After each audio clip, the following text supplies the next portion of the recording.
সংসারে সবথেকে বেশি কোমল বস্তু হলো রেশম। এই রেশম এতটাই কোমল হয় যে এর পুরো একটা থান শুধুমাত্র একটা হাতে ধরা সম্ভব। কখনো ভেবে দেখেছেন এই রেশম কিভাবে হয়? একটি কীট তার লালার দ্বারা উৎপন্ন হয়। এই কীট সেই রেশমকে পাক দিতে থাকে, পাক দিতেই থাকে আর আস্তে আস্তে তার মধ্যেই জড়িয়ে পড়ে। শেষে ওর এই সুন্দর অমূল্য সৃষ্টি রেশমের এই সুতো তার নির্মাণ কার্য পূর্ণ হয়, কিন্তু তাতেই ও নিজে বন্দী হয়ে যায়। নিজেরই মায়াজালের এই বন্দী গৃহে নিজেই ফেঁসে যায়। এবার এই সুতোকে ব্যবহারযোগ্য করে তোলার জন্য এই কীটগুলিকে এই কবচের সাথেই ফুটন্ত জলে ফেলে দেওয়া হয়। এই সংসারে যদি আমাদের স্বপ্ন এই সংসারের দুঃখ হরণ করার জন্য, এই সংসারে সুখ বিতরণ করার জন্য হয়, তবেই আমাদের প্রগতি সম্ভব। যদি আমাদের এই স্বপ্ন শুধুই আমাদের এবং আমাদের স্বার্থ সিদ্ধির জন্য হয়, তাহলে এই স্বপ্ন আমাদের অন্ধ করে দেবে, আমাদের অন্ধকারের পথে নিয়ে যাবে, আর আমরাও সেই কীটের মতো হয়ে যাব। নিজেদেরই মায়াজালে আমরা নিজেই ফেঁসে যাব, আর শেষে আমরা যদি কিছু লাভ করি তা হবে একাকিত্ব, অন্ধকারময় মৃত্যু। তাই স্বপ্ন অবশ্যই দেখুন, কিন্তু এমনভাবে স্বপ্ন দেখবেন না যে তার এই বন্দিগৃহে আপনি নিজেই ফেঁসে গেলেন। স্বপ্ন দেখুন পরোপকারে।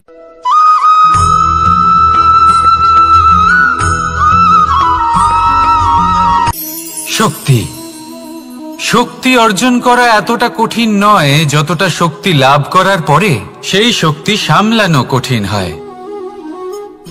কারণ যেই মানুষ শক্তি লাভ করে তার মনে গর্ববোধ জন্মায়, জন্মায় অহংকার, জন্মায় জেদ। তাই শক্তি প্রাপ্ত করার সাথে বিনম্র থাকাও অত্যন্ত আবশ্যক। আর এটা আমাদের শেখা উচিত বৃক্ষের থেকে।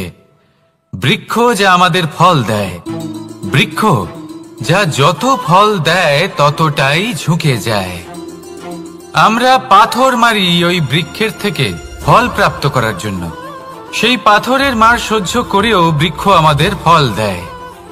কোনো গর্ববোধ নেই, কোনো অহংকার বোধ নেই, আর সেই জন্য এই বৃক্ষের পুজো করা হয়।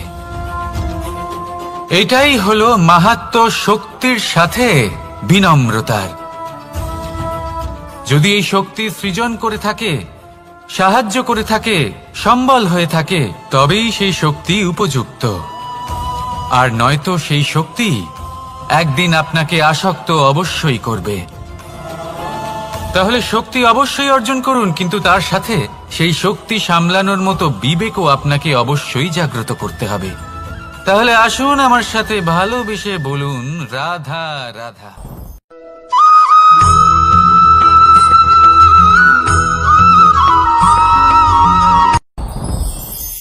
সাথী সাথী এই শব্দটির ব্যাখ্যা কে কিভাবে করে? মিত্র, সখা, বন্ধু।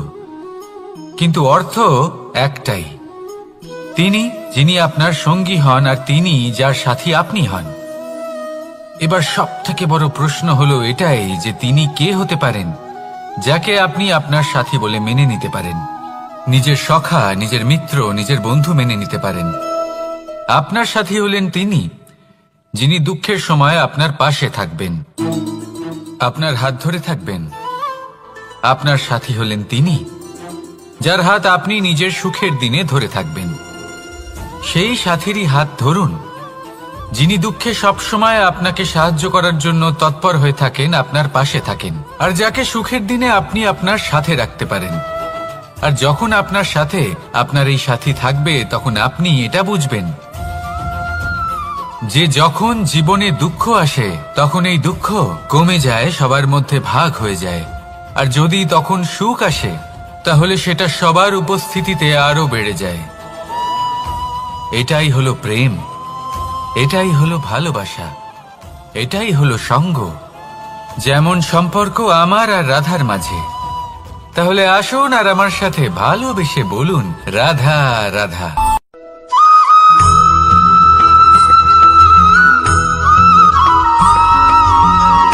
জীবন কিসের উপর নির্ভরশীল? ধনের ওপর। বৈভবের অনুভব যদি আপনি করতে চান তাহলে তা পাবেন শুধু একতার দ্বারা, সংগঠনের দ্বারা। যদি আপনাকে উদাহরণ দিই, নিজের এই হাতটাকে দেখুন, 5টা আঙুল রয়েছে। কোনো একটা বস্তুকে নিজের একটা আঙুল দ্বারা তুলে ধরার চেষ্টা করে দেখুন, বড়ই কষ্ট হবে। তখন আপনি বুঝতে পারবেন যখন এই 5টি আঙুল একত্রিত হয় তখন কোনো কাজ কতটা সহজ হতে পারে। এটাই হলো শক্তি একতার। সব থেকে ভালো উদাহরণ যদি আপনাকে দিই তাহলে বাঁশি। এই বাঁশি থেকে অত্যন্ত মধুর সুর নির্গত হয় যা সবার মন প্রসন্ন করে দেয়। এই কথা সত্যি, কিন্তু এই বাঁশি আমি একটা বা দুটো আঙুল দিয়ে বাজাতে পারবো না। আমাকে প্রত্যেকটা আঙুল ব্যবহার করতেই হবে, তবেই এর থেকে মধুর সুর নির্গত হবে যা সকলকে প্রসন্ন করবে, ঠিক কিনা? ঠিক এইভাবেই যদি আপনি চান যে আপনার জীবনরূপী বাঁশি থেকেও মধুর সুর নির্গত হোক বা সবার মনকে প্রসন্ন করে তুলুক, তাহলে আপনাকেও জীবনে একতা নিয়ে আসতেই হবে। আপনি একাও কর্ম করতে পারেন, পথ চলতেও পারেন, সামনেও এগোতে পারেন, সাফল্যও লাভ করতে পারেন। কিন্তু যখন সকলে একসাথে এগোবেন, সেই পথে চলবেন, সেই কর্মই করবেন, তখন লক্ষ্যে অবশ্যই পৌঁছবেন, সাফল্য অবশ্যই লাভ করবেন। কিন্তু সেই সাফল্য এবং তার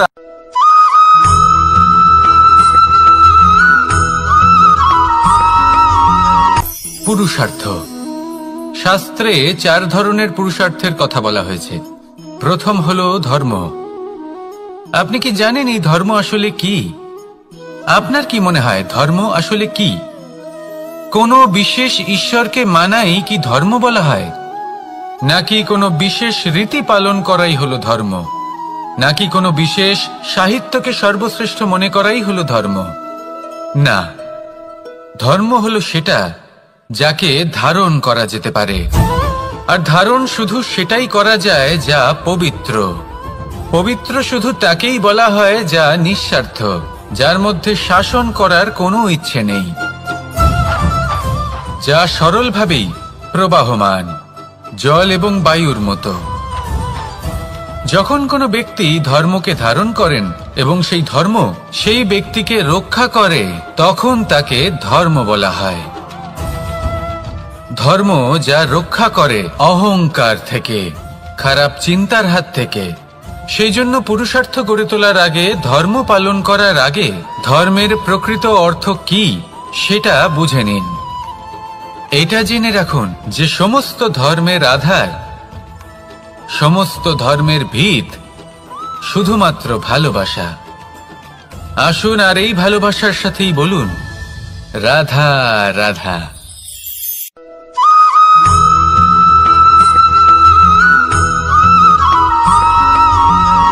কেউ বলে জীবন খুব ক্ষণস্থায়ী, কেউ বলে জীবন হলো একটা সুন্দর স্বপ্নের মতো, আবার কেউ বলবে জীবন হলো এক কঠোর সত্য। কিন্তু জীবন আসলে কি? জীবন হলো আপনারই প্রতিবিম্ব, একটা দর্পণ। অর্থাৎ আপনি জীবনকে সেইভাবেই পাবেন যেরকম আপনি নিজেকে প্রতিপন্ন করবেন। যদি আপনি দর্পণের দিকে তাকিয়ে হাসেন, তাহলে আপনি সামনে হাসি মুখী দেখতে পাবেন। এবার যদি আপনি গম্ভীর হয়ে থাকেন, তাহলে আপনি একজন রুষ্ট ব্যক্তি দেখতে পাবেন। শেষে সবথেকে বেশি গুরুত্বপূর্ণ হলো আপনার চেষ্টা। আপনাকে সবসময় চেষ্টা করতে হবে যাতে আপনি নিজেকে প্রসন্ন এবং ইতিবাচক মনোভাবে রাখেন। এটা হলো আপনারই উত্তরদায়িত্ব, তাকে পালন করুন। এই মনকে প্রসন্ন রাখুন, এই সংসারকে সুন্দর বলে মনে হবে। আর এই মন প্রসন্ন হয়ে বলবে রাধা রাধা।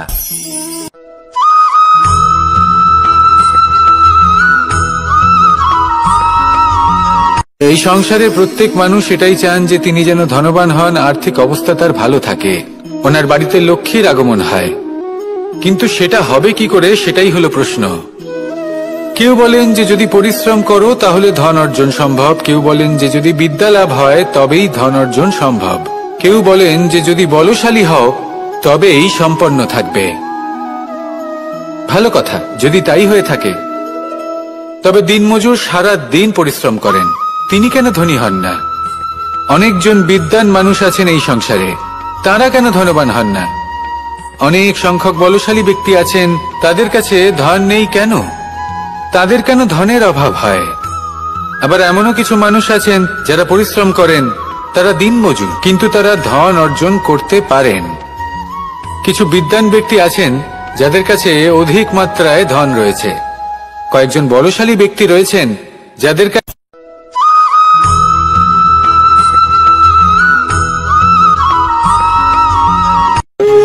যখন মানুষের মৃত্যু হয় তখন কি হয়? অনেক সংখ্যক মানুষ শোক পালন করতে চলে আসেন। যে ব্যক্তি মৃত্যু লাভ করেছেন তার অনেক বস্তু থাকে যেগুলো তার প্রিয়, যেগুলো তিনি ব্যবহার করেছেন। তার শয্যা, তার বস্ত্র, তার আভূষণ সবকিছু তার থেকে বিচ্ছিন্ন করা হয় এবং খালি হাতে তাকে শ্মশানের উদ্দেশ্যে রওনা করা হয়। আমি আপনাকে এই প্রশ্ন করতে চাই, আপনি এই সংসারে কি অর্জন করেছেন? ধন, সম্পত্তি, বস্ত্র, আভূষণ, এই সবকিছু যে আপনি অর্জন করেছেন, আপনার মৃত্যুর পরে তা আপনার থেকে দূর হয়ে যাবে। এর উত্তর হলো একটাই, আপনার কর্ম। শুধু সেটাই আছে যা একান্ত আপনার, আর শুধু সেটাই এই সংসার থেকে চলে যাওয়ার পরেও সংসারেই জীবিত থাকবে। যদি আপনি দুষ্কর্ম করেন তাহলে এই সংসার আপনাকে একটি অনুচিত উদাহরণ হিসেবে মনে রাখবে যে এই ব্যক্তি খুব পাপী ছিল, অনুচিত কর্ম করতেন। যে পথে তিনি চলেছেন সেই পথে কারোর চলা উচিত নয়। সেখানেই যদি আপনি সৎকর্ম করেন তাহলে সংসার চিরকাল এটাই বলবে যে খুব ভালো মানুষ ছিলেন, সবাইকে ভালোবাসতেন, সবাইকে সাহায্য করতেন, আমার খুব প্রিয় মানুষ ছিলেন। এটাই হলো শ্রেষ্ঠ কর্ম। সেই জন্য জীবনে শুধুমাত্র ধন, সম্পত্তি, আভূষণ এই সব অর্জন করতে গিয়ে নিজের মনোনিবেশ করবেন না। শ্রেষ্ঠ কর্ম করুন। সংসার থেকে চলে যাওয়ার পরেও এই কর্মই এই সংসারে আপনাকে জীবিত রাখবে। আসুন আমার সাথে ভালোবেসে বলুন, রাধা রাধা।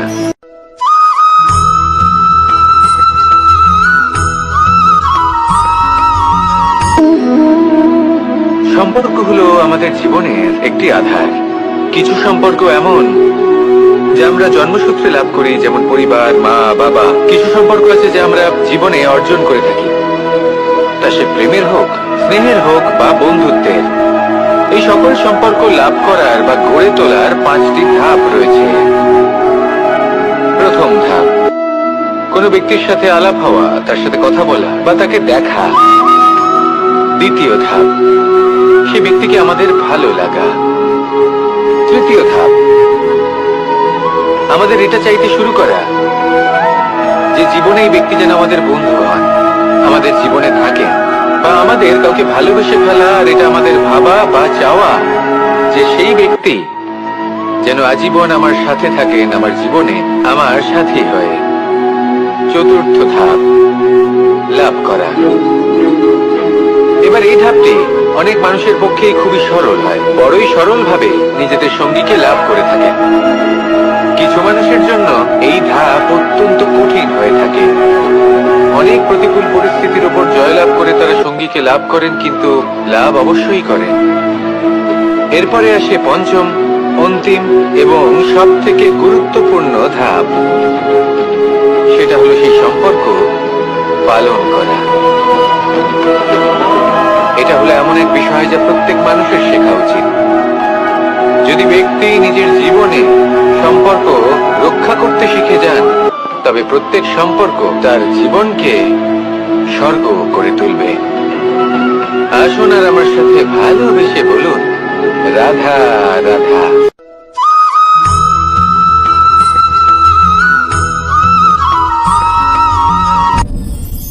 আপনি কি কখনো কোনো জলের ধারা দেখেছেন? তার সামনে যতই মাটি থাকুক না কেন, যতই কাদা থাকুক না কেন, যখন এই জলের ধারা বইতে আরম্ভ করে দেয়, তাহলে নিজের মনের, নিজের ভাবনার, নিজের জীবনের যত অনাবশ্যক তত্ত্ব আছে, অনুপযোগী অংশ রয়েছে, অর্থাৎ অপরিষ্কার অংশ রয়েছে, তা নিজে থেকেই নির্মল হয়ে উঠবে। আর যেরকম জলের ধারা কখনো থেমে থাকে না, সব সময় বয়ে চলে, সেইভাবে আপনিও কখনোই থামবেন না, সবসময় বয়ে চলুন, এগোতে থাকুন। পথে যদি অনেক বিপদ আসে, সমস্যা আসে, থামবেন না, তার উপর নিরন্তর প্রহার করুন, নিরন্তর প্রয়াস করুন আর অগ্রসর হন। আপনি ভেবে দেখুন, এই জলের ধারা কখনো থেমে থাকে না, সবসময় বয়ে চলে, বিপদের সম্মুখীন হয়ে তাকে সাথে বয়ে নিয়ে চলে। সেই জন্য জলের ধারা, প্রবাহমান এই ধারা, এর থেকে কখনো দুর্গন্ধ আসে না, এতে কখনো ময়লা জমতে পারে না, বরং পালিত হয় সুন্দর প্রাণবন্ত জীবজন্তু, যেমন সুন্দর ছোট মাছ। তাই আপনিও এটাই করুন, কখনো থামবেন না, শুধু চলতে থাকুন, জলের ধারার মতো বইতে থাকুন। আপনি আপনার লক্ষ্য অবশ্যই খুঁজে পাবেন, আর তার সাথে নিজের অন্তরের যে মালিন্য রয়েছে তা আপনি নিজেই নিজের থেকে দূরে করে দেবেন। তাহলে আসুন আর আমার সাথে ভালোবেসে বলুন, রাধা রাধা।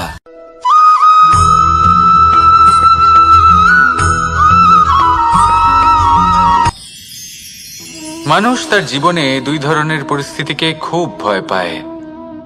এক, কোনো কারণবশত কারোর সামনে নত হওয়া। দুই, কোনো কারণে নিজের চরিত্র থেকে, নিজের মূল্যবোধ থেকে বিচ্যুত হওয়া।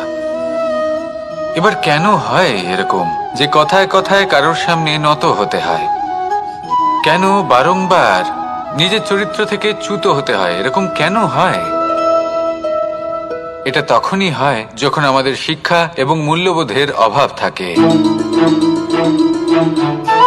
যদি মানুষের মধ্যে প্রকৃত শিক্ষা থাকে, তাহলে এই সংসারে কোনো সময় এবং কারোর সামনেই নত হওয়ার কোনো প্রয়োজন নেই।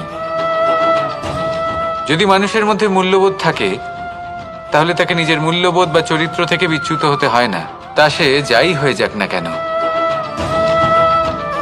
কোনো বালককে যদি জন্ম থেকেই সুশিক্ষার অধিকারী করা হয়, শিক্ষিত করা হয়, মূল্যবোধের অধিকারী করা হয়, তবে সে এই সংসারে এমন কর্ম করবে যাতে সে নিজেকে, নিজের পরিবারকে, সমগ্র সমাজকে গর্বিত করতে পারে। শিক্ষা লাভ করুন, মূল্যবোধ লাভ করুন এবং আমার সাথে ভালোবেসে বলুন, রাধা রাধা।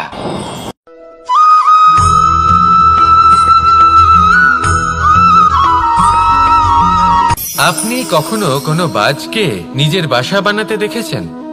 এই বাজ যখনই কোনো বাসা বানায়, তখন উঁচু গাছের ডালে বা কোনো পর্বতের শিখরে বাসা বানায়, অনেক উচ্চতায়, আর সেখানে তার সন্তানও জন্মগ্রহণ করে।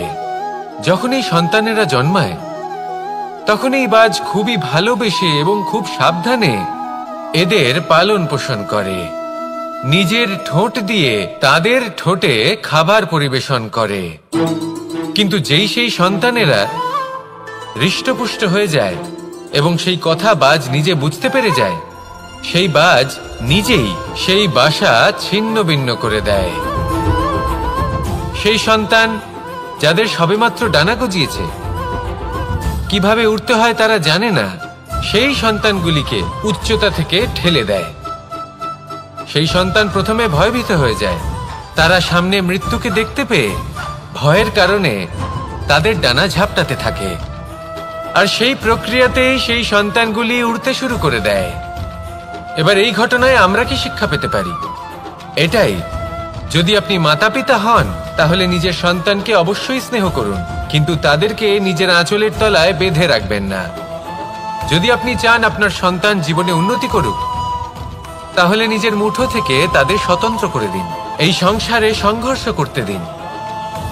সেই সন্তান নিজেই বুঝতে পারবে যে জন্মের সময় পাওয়া ডানা কি করে ব্যবহার করতে হয়, আর আপনার চোখের সামনে আপনার সন্তান এই আকাশে উড়তে থাকবে। তাহলে আসুন আমার সাথে ভালোবেসে বলুন, রাধা রাধা।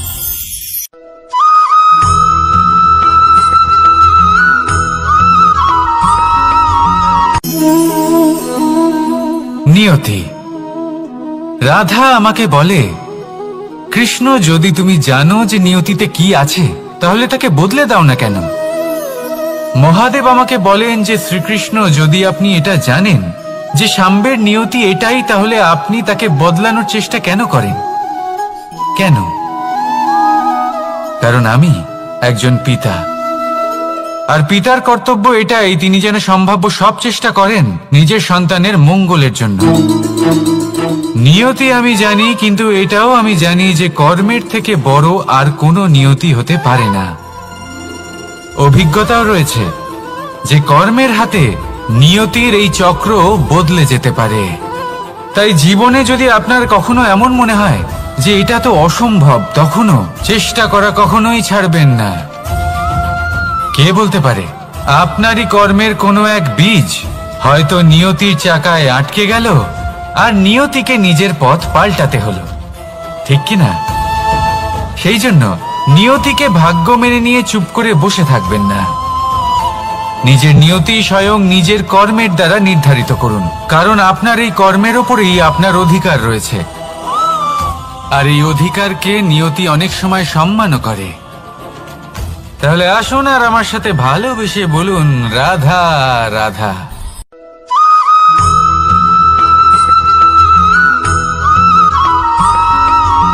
কখনো কখনো আমরা ভাবি যে কোনো ব্যক্তি যিনি ধর্মের পথে চলেছেন, যদি তার দ্বারা কোনো ভুল হয়ে থাকে তাহলে নিয়তি তাকে সেই মুহূর্তেই কঠোর শাস্তি দেন। কিন্তু সেই সব মানুষ যারা সংসারের সবথেকে বড় অধর্মী, বহু নিকৃষ্ট মানের কাজ করেন, তাদের নিয়তি অনেক সুযোগ দেন। তাদের নিয়তি এরকম কঠোর প্রহার করেন না। এই ভাবনা কখনো না কখনো মনে আসেই। ভেবে দেখুন কেন? আসলে জীবনকে বেশিরভাগ মানুষ একভাবেই দেখে থাকেন, বিভিন্ন স্তরে একে দেখা উচিত। এবার আপনি বলুন, এই সংসারে কোনো অধর্মী কখনো প্রেরণার উৎস হতে পারেন? কখনোই নয়। যে মানুষ নিজের আত্মাকে মলিন করে ফেলেছেন, তিনি এই সংসারকে কিভাবে প্রেরণা যোগাবেন? উনি নিজেই বুঝতে পারেন না কোনটা করা উচিত, ধর্ম কোনটা। তাই নিয়তি তাকে একটা সুযোগ দেন, এটা বোঝার সুযোগ দেন যে কোনটা উচিত, কোনটা ধর্ম। সুযোগ দেন নিজের বিবেক জাগিয়ে তোলার, তাকে সুযোগ দেন নিজের অন্তরাত্মার ডাক শোনার। যখন তাতেও কাজ হয় না, তখন নিয়তির কাছে একটাই পথ বাকি থাকে, আর তা হল মহাবিনাশ। মহাবিনাশ হয়তো দেরিতেই আসতে পারে, কিন্তু তা অবশ্যই আসবে। আর যখন মহাবিনাশ আসে, তখন মহাবিনাশের যন্ত্রণা সমগ্র মানব জীবনের যন্ত্রণার থেকে অনেক বেশি হয়। এই কথাটা সবসময় মনে রাখবেন। আর অন্যদিকে যে মানুষ ধর্মের পথে চলছেন, তার দ্বারা যদি কোনো ভুল হয়ে থাকে, তখন নিয়তি তার পরীক্ষা নেন। কিছুক্ষণের জন্য মানুষের মনে হতে পারে নিয়তি তাকে কঠোর শাস্তি দিয়েছেন।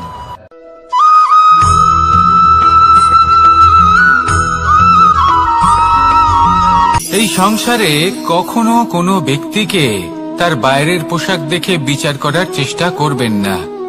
এটা খুব বড় ভুল করবেন।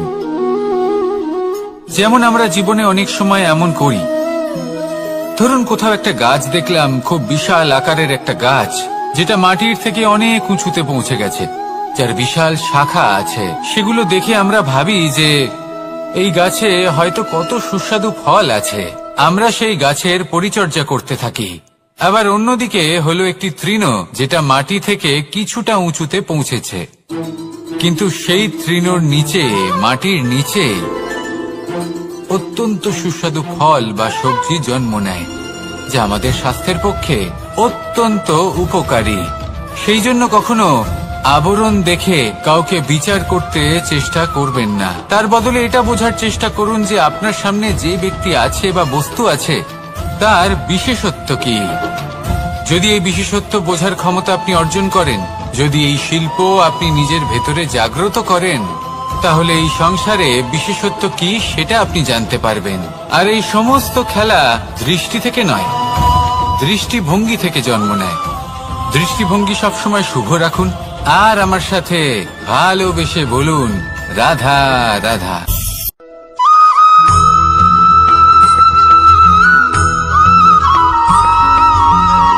পুরুষার্থ।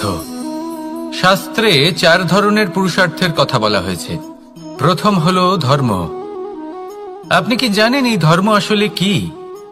আপনার কি মনে হয় ধর্ম আসলে কি? কোনো বিশেষ ঈশ্বরকে মানাই কি ধর্ম বলা হয়? নাকি কোনো বিশেষ রীতি পালন করাই হলো ধর্ম?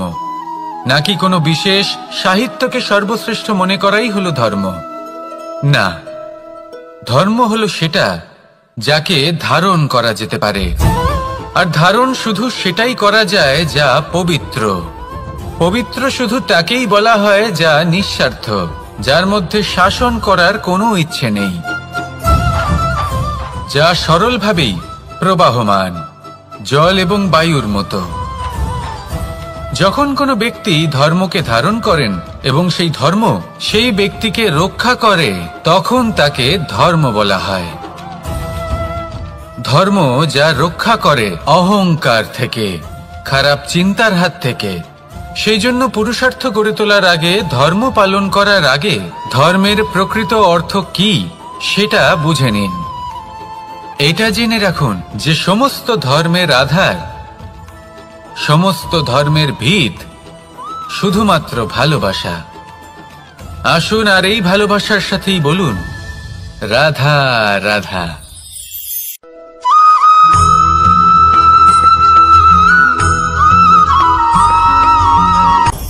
আপনি কখনো পর্বতের শিখরে উঠেছেন? আপনি দেখতে পাবেন পর্বতের পদতলে প্রচুর সুন্দর ফুল রয়েছে, সবুজ বনানী রয়েছে। যত আপনি ওপরে উঠতে থাকবেন তত ফুল কমতে থাকবে, সবুজ বনানী কমতে থাকবে। আরো কিছুটা ওপরে উঠলে কাঁটা জাতীয় গাছ দেখতে পাবেন, শুকনো গাছ দেখতে পাবেন। আরো যদি ওপরে ওঠেন তাহলে পাষাণ দেখতে পাবেন। আরো ওপরে উঠলে হিমখণ্ড দেখতে পাবেন। এই যে পর্বত, তা মনুষ্য জীবনের সবথেকে উত্তম উদাহরণ। মানুষ যখন সাফল্যের শিখরে পৌঁছতে চান, মহানুভবতার শিখরে পৌঁছতে চান, পথে যত আস্তে আস্তে উপরে উঠতে থাকেন, ততই ভৌতিক বস্তু তার থেকে বিচ্ছিন্ন হতে থাকে। যদি তিনি সেই ভৌতিক বস্তুগুলি ত্যাগ না করতে পারেন, তাহলে কখনোই সেই স্থানে পৌঁছতে পারবেন না। আর মানুষ যদি উচিত ত্যাগ করতে পারেন, পথে অগ্রসর হতে থাকেন, এগোতে থাকেন, তাহলে একদিন না একদিন তিনি মহানুভবতার, জ্ঞানের, সাফল্যের হিমের স্বাদ অবশ্যই লাভ করবেন। মনে রাখবেন, মানব জীবনে ত্যাগ হলো অত্যন্ত গুরুত্বপূর্ণ অংশ। আসুন আমার সাথে ভালোবেসে বলুন রাধা রাধা।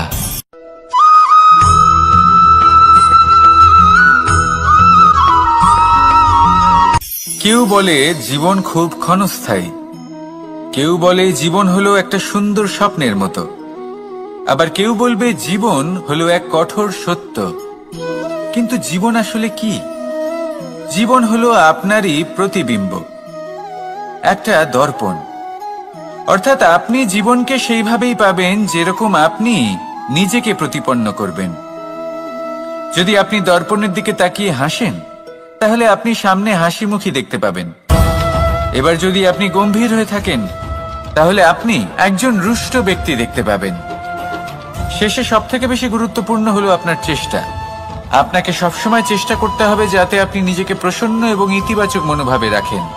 এটা হলো আপনারই উত্তরদায়িত্ব, তাকে পালন করুন। এই মনকে প্রসন্ন রাখুন, এই সংসারকে সুন্দর বলে মনে হবে। আর এই মন প্রসন্ন হয়ে বলবে রাধা রাধা।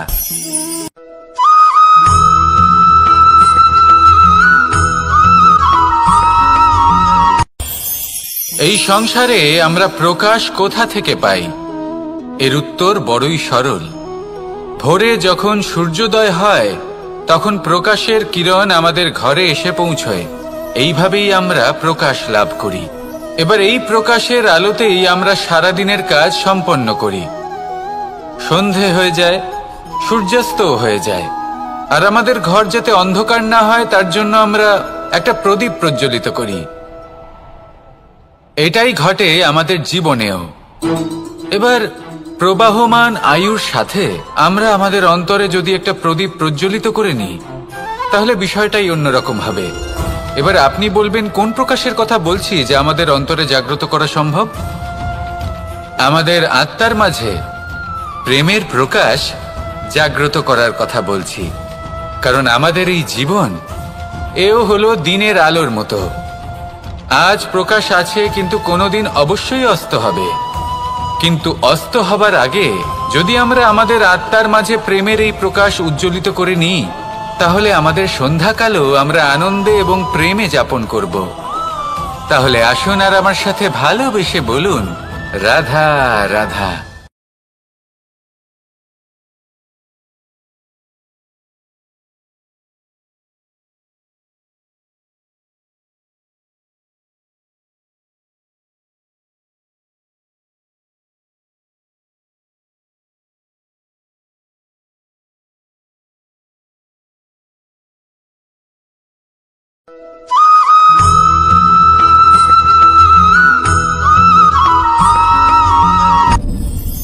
আপনি কি কখনো কোনো জলের ধারা দেখেছেন?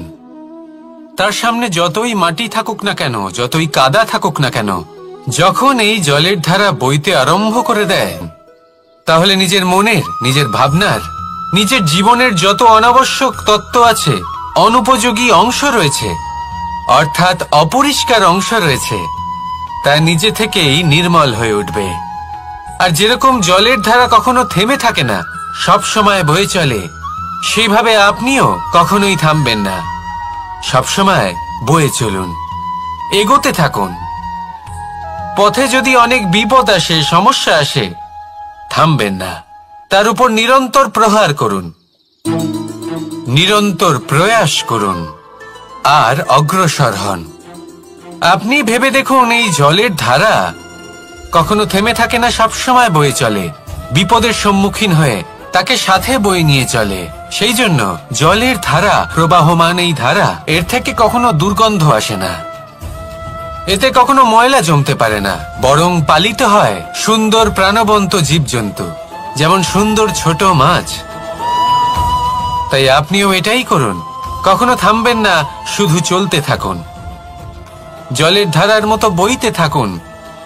আপনি আপনার লক্ষ্য অবশ্যই খুঁজে পাবেন, আর তার সাথে নিজের অন্তরের যে মালিন্য রয়েছে, তা আপনি নিজেই নিজের থেকে দূরে করে দেবেন। তাহলে আসুন আর আমার সাথে ভালোবেসে বলুন, রাধা রাধা।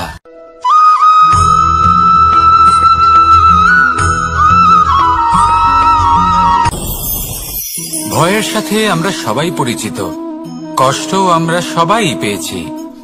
কখনো কখনো আমরা অসুস্থ হয়ে পড়ি, আর এমন সময় হলে মাতার মমতা, কখনো বাবার স্নেহ, কখনো বন্ধুদের পাশে থাকার অনুভূতি আমাদের রোগ নিরাময়ে সাহায্য করে। কখনো যদি আমরা নিরাশ হয়ে পড়ি, তখন যদি আমাদের কোনো আপনজন আমাদের দুটো ভালো কথা বলে, তখন আমাদের মনোবল বেড়ে যায়। ঠিক তেমন সংসারের এই রঙ্গমঞ্চে যদি আপনি পীড়িত অনুভব করেন, কিছু শুভ কথা আলোচনা করুন, কিছু স্তুতি গান করুন, কিছু মুহূর্তের জন্য হলেও নিজের ইষ্টদেবের কথা স্মরণ করুন আর প্রার্থনা করুন। সাহস বাড়বে, শক্তিও বৃদ্ধি পাবে এবং সামনে এগিয়ে চলার পথও দেখতে পাবেন। তখন এই মন প্রসন্ন হয়ে বলবে, রাধা রাধা।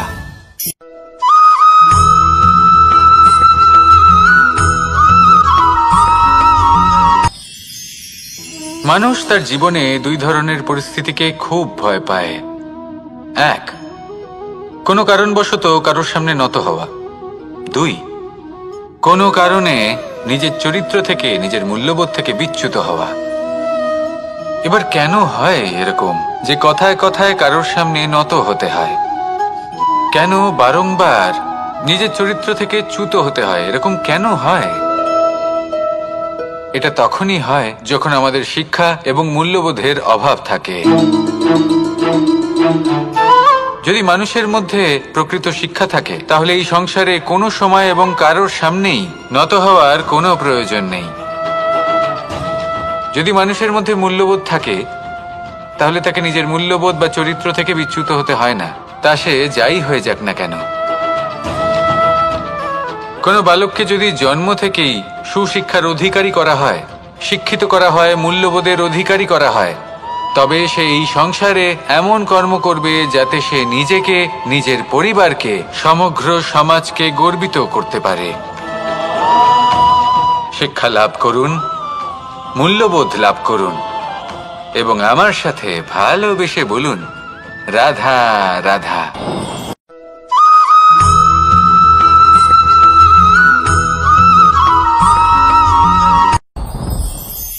সাথী। সাথী এই শব্দটির ব্যাখ্যা কে কিভাবে করে? মিত্র, সখা, বন্ধু।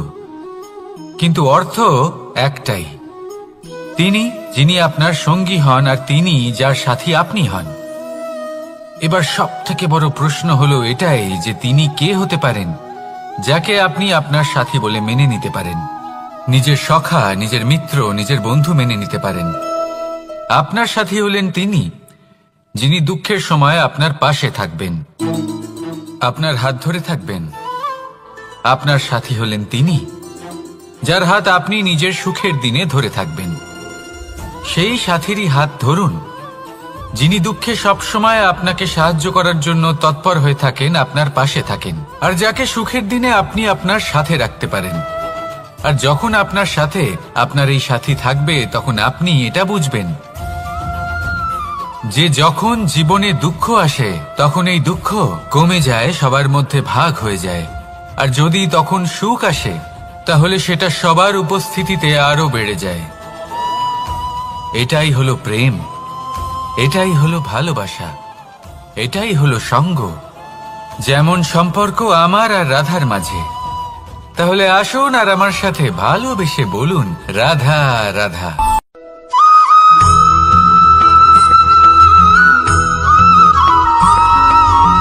কখনো কখনো আমরা ভাবি যে কোনো ব্যক্তি যিনি ধর্মের পথে চলেছেন, যদি তার দ্বারা কোনো ভুল হয়ে থাকে তাহলে নিয়তি তাকে সেই মুহূর্তেই কঠোর শাস্তি দেন। কিন্তু সেই সব মানুষ যারা সংসারের সবথেকে বড় অধর্মী, বহু নিকৃষ্ট মানের কাজ করেন, তাদের নিয়তি অনেক সুযোগ দেন। তাদের নিয়তি এরকম কঠোর প্রহার করেন না। এই ভাবনা কখনো না কখনো মনে আসেই। ভেবে দেখুন কেন? আসলে জীবনকে বেশিরভাগ মানুষ একভাবেই দেখে থাকেন, বিভিন্ন স্তরে একে দেখা উচিত। এবার আপনি বলুন, এই সংসারে কোনো অধর্মী কখনো প্রেরণার উৎস হতে পারেন? কখনোই নয়। যে মানুষ নিজের আত্মাকে মলিন করে ফেলেছেন তিনি এই সংসারকে কিভাবে প্রেরণা যোগাবেন? উনি নিজেই বুঝতে পারেন না কোনটা করা উচিত, ধর্ম কোনটা। তাই নিয়তি তাকে একটা সুযোগ দেন, এটা বোঝার সুযোগ দেন যে কোনটা উচিত, কোনটা ধর্ম। সুযোগ দেন নিজের বিবেক জাগিয়ে তোলার, তাকে সুযোগ দেন নিজের অন্তরাত্মার ডাক শোনার। যখন তাতেও কাজ হয় না তখন নিয়তির কাছে একটাই পথ বাকি থাকে, আর তা হল মহাবিনাশ। মহাবিনাশ হয়তো দেরিতেই আসতে পারে, কিন্তু তা অবশ্যই আসবে। আর যখন মহাবিনাশ আসে তখন মহাবিনাশের যন্ত্রণা সমগ্র মানব জীবনের যন্ত্রণার থেকে অনেক বেশি হয়। এই কথাটা সবসময় মনে রাখবেন। আর অন্যদিকে যে মানুষ ধর্মের পথে চলছেন তার দ্বারা যদি কোনো ভুল হয়ে থাকে তখন নিয়তি তার পরীক্ষা নেন। কিছুক্ষণের জন্য মানুষের মনে হতে পারে নিয়তি তাকে কঠোর শাস্তি দিয়েছেন,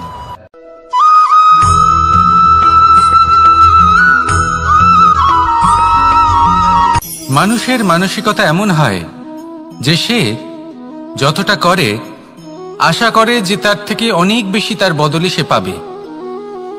দেখুন, সবকিছুই আপনার ভাবনা চিন্তার উপর নির্ভর করছে।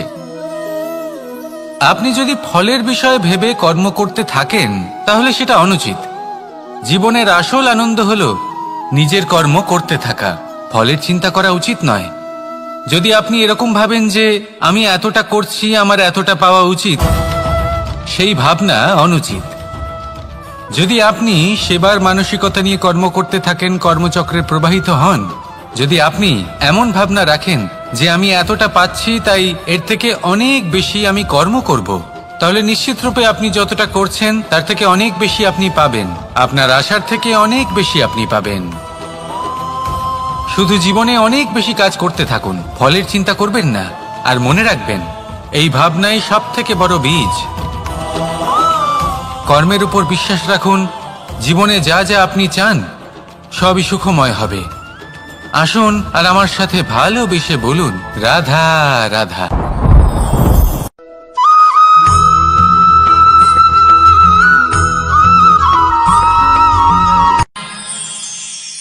আমরা সবাই সূর্যকে সম্মান কেন করি?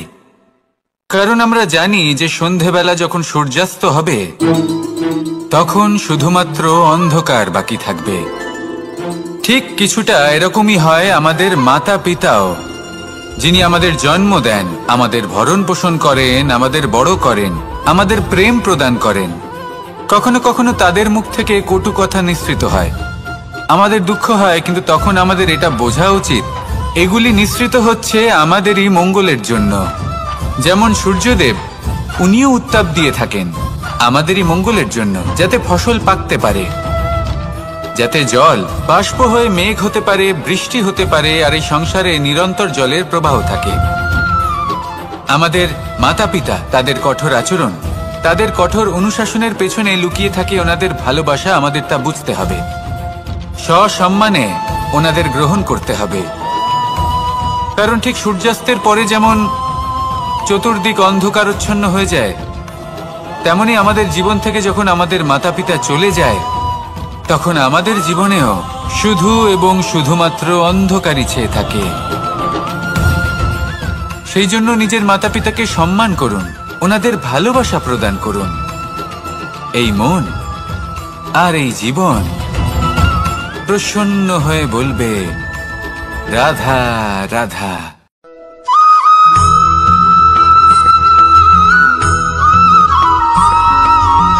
এই সংসারে কখনো কোনো ব্যক্তিকে তার বাইরের পোশাক দেখে বিচার করার চেষ্টা করবেন না, এটা খুব বড় ভুল করবেন।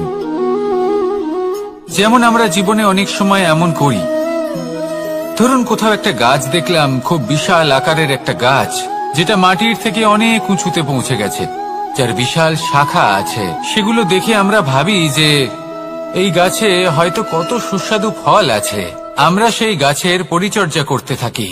আবার অন্যদিকে হলো একটি তৃণ, যেটা মাটি থেকে কিছুটা উঁচুতে পৌঁছেছে, কিন্তু সেই তৃণর নিচে, মাটির নিচে অত্যন্ত সুস্বাদু ফল বা সবজি জন্ম নেয়, যা আমাদের স্বাস্থ্যের পক্ষে অত্যন্ত উপকারী। সেই জন্য কখনো আবরণ দেখে কাউকে বিচার করতে চেষ্টা করবেন না, তার বদলে এটা বোঝার চেষ্টা করুন যে আপনার সামনে যে ব্যক্তি আছে বা বস্তু আছে তার বিশেষত্ব কি। যদি এই বিশেষত্ব বোঝার ক্ষমতা আপনি অর্জন করেন, যদি এই শিল্প আপনি নিজের ভেতরে জাগ্রত করেন, তাহলে এই সংসারে বিশেষত্ব কি সেটা আপনি জানতে পারবেন। আর এই সমস্ত খেলা দৃষ্টি থেকে নয়, দৃষ্টিভঙ্গি থেকে জন্ম নেয়। দৃষ্টিভঙ্গি সবসময় শুভ রাখুন আর আমার সাথে ভালোবেসে বলুন, রাধা রাধা।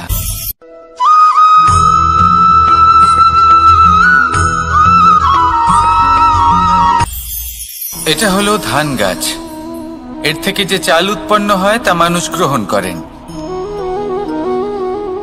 আর এটা কি? এ হলো জংলি ঘাস। একবার ভেবে দেখুন, যদি এই জংলি ঘাস ধান গাছের আশেপাশে থাকে তাহলে কি হবে? ধান উৎপন্ন হতে পারবে? তা উৎকৃষ্ট হতে পারবে? আমরা কি তা গ্রহণ করতে পারবো?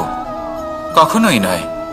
এই জংলি ঘাস ধানকে নষ্ট করে দেবে, কিন্তু নিজে জীবিত থাকবে। এটাই হলো আজকের শিক্ষা।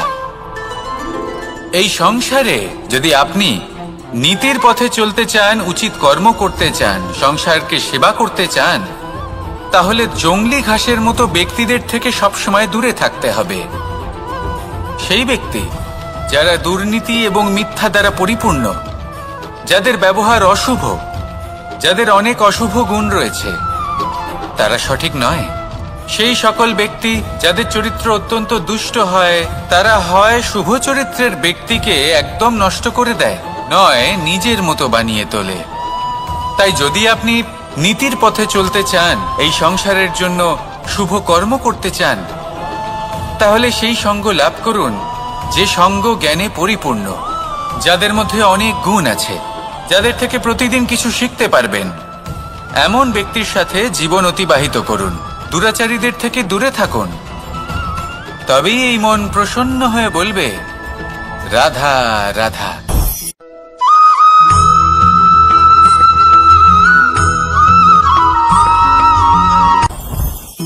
জীবনে কিছু শেখা অত্যন্ত গুরুত্বপূর্ণ।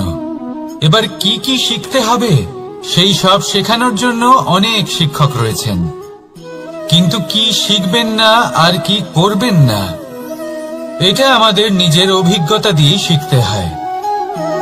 কিন্তু তার মানে এটা নয় যে যদি আপনাকে শিখতে হয় যে আগুনের তাপ কতটা, আপনাকে আগুনের মধ্যে হাত দিতে হবে। না, অন্য কারোর অভিজ্ঞতা দ্বারাও শিখতে পারেন। প্রশ্ন শুধুমাত্র একটাই যে আপনি কি শিখতে চান নাকি চান না। যদি আপনি এটাই ভাবেন যে আমি শুধুই নিজের অভিজ্ঞতা দ্বারাই শিখতে চাই, তাহলে জীবনকাল ছোট মনে হবে, অনেক কিছুই শিখতে পারবেন না। তাই নিজের সাথে সাথে বড়দের অভিজ্ঞতার দ্বারাও শেখা শুরু করে দিন। এই সংসারের অভিজ্ঞতা দ্বারা শিখতে শুরু করে দিন। আর এটা নিশ্চিত রূপে শেখা আবশ্যক যে কখন কি করবেন না, কোথায় থামতে হবে আর কোথায় থামবেন না। তাহলে আসুন আর আমার সাথে ভালোবেসে বলুন রাধা রাধা।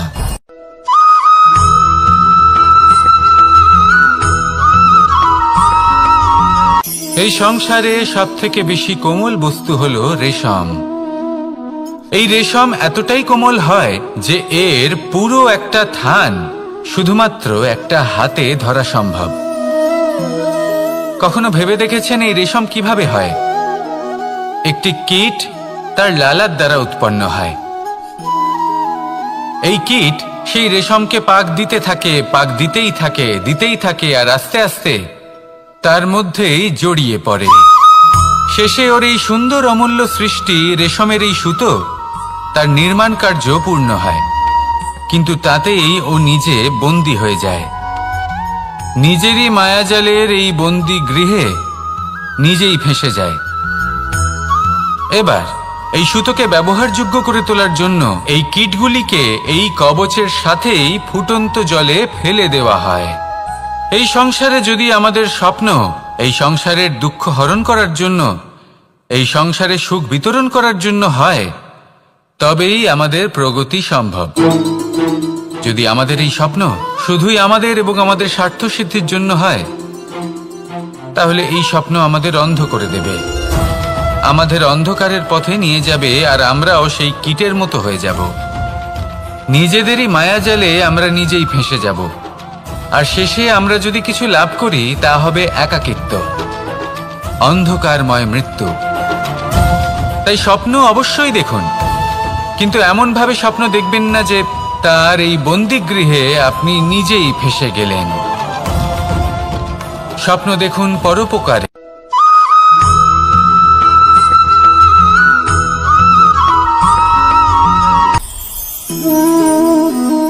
শক্তি এক অত্যন্ত বিচিত্র বস্তু, বা বলতে পারেন অনুভূতি।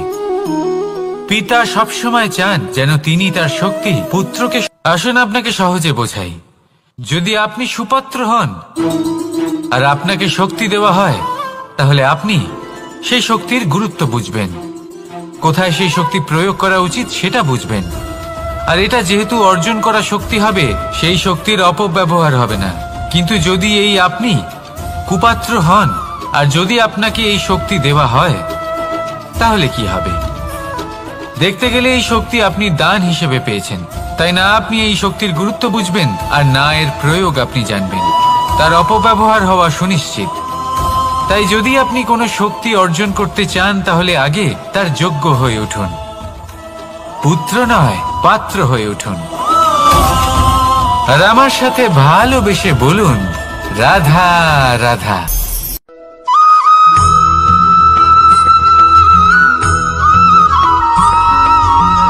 এই সংসারে প্রত্যেক মানুষ এটাই চান যে তিনি যেন ধনবান হন, আর্থিক অবস্থা তার ভালো থাকে, ওনার বাড়িতে লক্ষ্মীর আগমন হয়। কিন্তু সেটা হবে কি করে, সেটাই হলো প্রশ্ন। কেউ বলেন যে যদি পরিশ্রম করো তাহলে ধন অর্জন সম্ভব, কেউ বলেন যে যদি বিদ্যা লাভ হয় তবেই ধন অর্জন সম্ভব, কেউ বলেন যে যদি বলশালী হও তবেই সম্পন্ন থাকবে। ভালো কথা, যদি তাই হয়ে থাকে, তবে দিনমজুর সারা দিন পরিশ্রম করেন, তিনি কেন ধনী হন না? অনেকজন বিদ্বান মানুষ আছেন এই সংসারে, তারা কেন ধনবান হন না? অনেক সংখ্যক বলশালী ব্যক্তি আছেন, তাদের কাছে ধন নেই কেন? তাদের কেন ধনের অভাব হয়? আবার এমনও কিছু মানুষ আছেন যারা পরিশ্রম করেন, তারা দিনমজুর, কিন্তু তারা ধন অর্জন করতে পারেন। কিছু বিদ্বান ব্যক্তি আছেন যাদের কাছে অধিক মাত্রায় ধন রয়েছে। কয়েকজন বলশালী ব্যক্তি রয়েছেন যাদের কাছে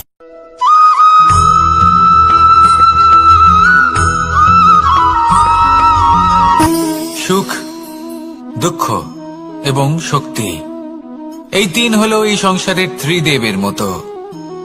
আমাদের জীবনে যা কিছু ঘটছে এই তিনটির ভিত্তির উপরেই হচ্ছে। আসলে এই সংসারের একটা নিয়ম আছে, যখনই আপনি কিছু লাভ করেন এই সংসার আপনার পরীক্ষা নেয়। এটা জানার জন্য আপনার পরীক্ষা নেয় যে আপনি যা কিছুই লাভ করেছেন আপনি কি আদৌ সেটার যোগ্য কিনা। ঠিক সেইভাবেই এই সুখ, দুঃখ এবং শক্তি আপনার পরীক্ষা নিয়ে থাকে। যখন সুখ আসে তখন সে আপনার পরীক্ষা নেয় যে আপনার মধ্যে অহংবোধ জাগ্রত হয়নি তো। যদি অহংবোধ চলে আসে তাহলে সুখ সেখানেই সঙ্গ ত্যাগ করে। দুঃখ আপনার ধৈর্যের পরীক্ষা নিতে থাকে, আর যদি আপনার মধ্যে ধৈর্য না থাকে তাহলে এটা আপনাকে আরো বেশি দুঃখের গভীর অন্ধকারে ঠেলে দেবে। সেখানে শক্তি পরীক্ষা নেয় আপনার বিনম্রতার। যদি আপনি বিনম্র না হন তাহলে হয় এই শক্তি আপনার সঙ্গ ত্যাগ করবে, নয় এই শক্তি বিনম্রতার অভাবে আপনার পতনের কারণ হতে পারে। এই সংসারে যে কোনো ব্যক্তি যিনি এই পরীক্ষায় উত্তীর্ণ হয়ে থাকেন এই জীবনে তিনি সাফল্য লাভ করেন। আসুন আমার সাথে ভালোবেসে বলুন, রাধা রাধা।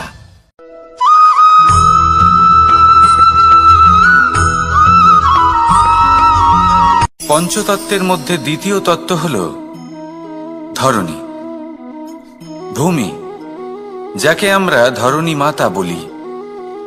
এই ধরণী ধৈর্য ধারণ করে, আর এর ওপরেই আমাদের সমগ্র সংসার নির্ভরশীল।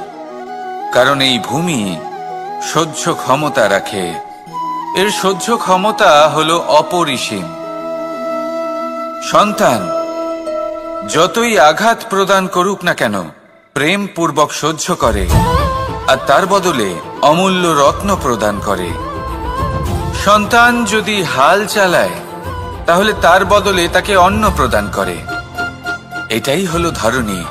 এবার এর থেকে আমরা কি শিক্ষা পেতে পারি? এটাই যে কারোর জন্য কিছু করা বা কাউকে কিছু দেওয়া মনে কোনো কামনা ছাড়াই। আর এই কথাটা বুঝে যান, যদি কারোর জন্য কামনা না রেখে বা কোনো পাওয়ার আশা না রেখে কারোর জন্য কিছু করেন বা কারোকে কিছু দেন, যদি এটা আপনি শিখতে পারেন তবে আপনি ভালোবাসতে শিখে গেছেন। আর সেই জন্যই এই ধরিত্রীকে মাতা বলা হয়। কারণ মাতা শুধু উনি নন যিনি গর্ভে সন্তানকে ধারণ করেন, মাতা তো উনিও যিনি জীবন বাঁচতে শেখান, যিনি জীবন বাঁচার উদাহরণ প্রদান করেন। তাহলে ধরণীর থেকে এই নিঃস্বার্থ ভাব শিখুন, নিঃস্বার্থ ভালোবাসা শিখুন, আর এই ভালোবাসার সাথেই বলুন, রাধা রাধা।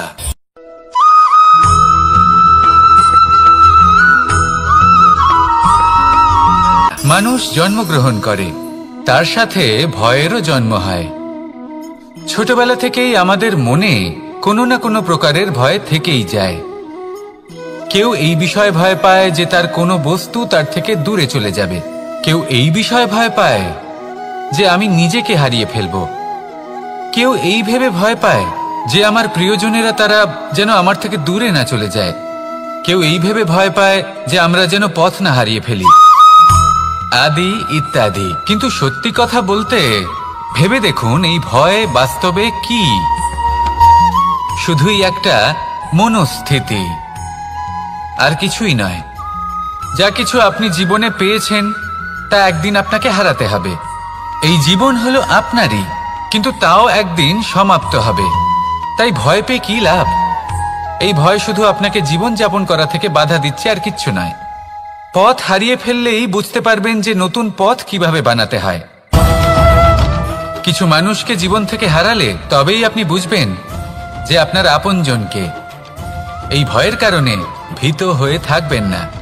এই তারা নক্ষত্র অন্ধকারের অভাবে গুরুত্ব হারায়। শিবকেও মহাদেব হওয়ার জন্য বিষপান করতে হয়েছিল।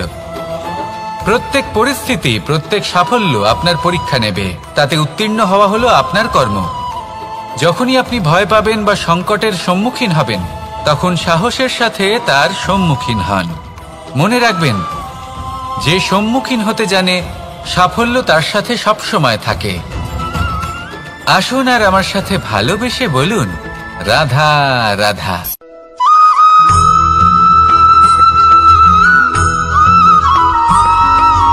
জীবনে অগ্রসর হওয়ার জন্য আমাদের কাকে প্রয়োজন হয়?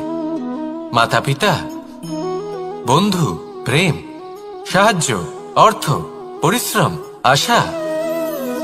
ভিন্ন ভিন্ন মানুষ ভিন্ন ভিন্ন বিকল্প চয়ন করে।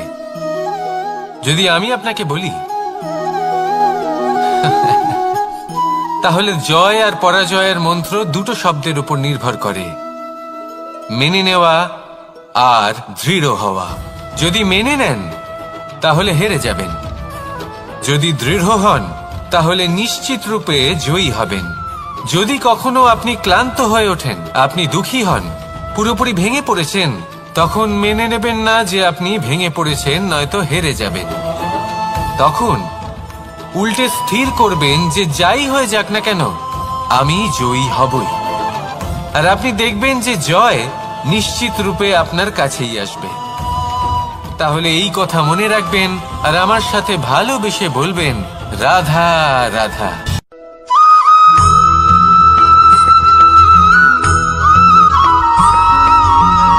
এই সংসারে কোনো বস্তু হোক বা ব্যক্তি হোক, তার একার গুরুত্ব কিন্তু খুব বেশি নয়। একটা উদাহরণ হিসেবে বৃষ্টির ফোঁটাকে ভেবে দেখুন। যদি একটি বৃষ্টির ফোঁটা হয় তাহলে তার খুব বেশি গুরুত্ব থাকে না, কিন্তু যখন সহস্র বৃষ্টির ফোঁটা মেঘের মধ্যে দিয়ে ঝরে পড়ে, তখন সেটা বর্ষার রূপ ধারণ করে। সেই বর্ষা যা এই প্রকৃতিকে শান্ত করে। সেইভাবেই পাথরের ছোট টুকরো, তার খুব বেশি গুরুত্ব থাকে না, কিন্তু যখন অসংখ্য পাথরের টুকরো একত্রিত হয় তখন তা পর্বতের আকার ধারণ করে।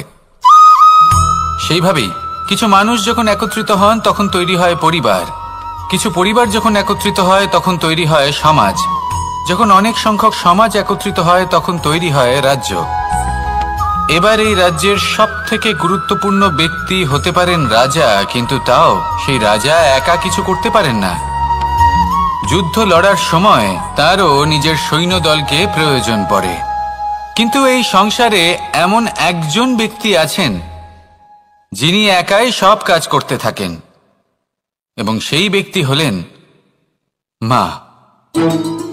আমাদের জীবনে একজন পিতার ভূমিকা কিন্তু নিঃসন্দেহে অমূল্য, কিন্তু আমাদের সকলের জীবনে যে ভূমিকা একজন মায়ের তা অন্য কারোর থাকে না। একজন মা একাই সন্তানকে বড় করতে পারেন, সংস্কারী করে তুলতে পারেন, তার জন্য পরিশ্রম করেন। আর এত কিছু কাজ করার পরেও তার কাজের জন্য তিনি প্রশংসা অবশ্য পান না। উল্টে যদি সেই সন্তান অনুচিত পথে চালিত হয়, অনুচিত কর্ম করে, তখন সেই মাকেই অপবাদের পাত্র হয়ে উঠতে হয়। আমাদের জীবনে মায়ের যোগদান কতটা সেটা বুঝুন। আপনাকে বড় করে তোলার জন্য উনি কতটা পরিশ্রম করেছেন সেটা বুঝুন। আজ থেকে, এখন থেকে, এই মুহূর্ত থেকে মাকে সম্মান করতে শিখুন।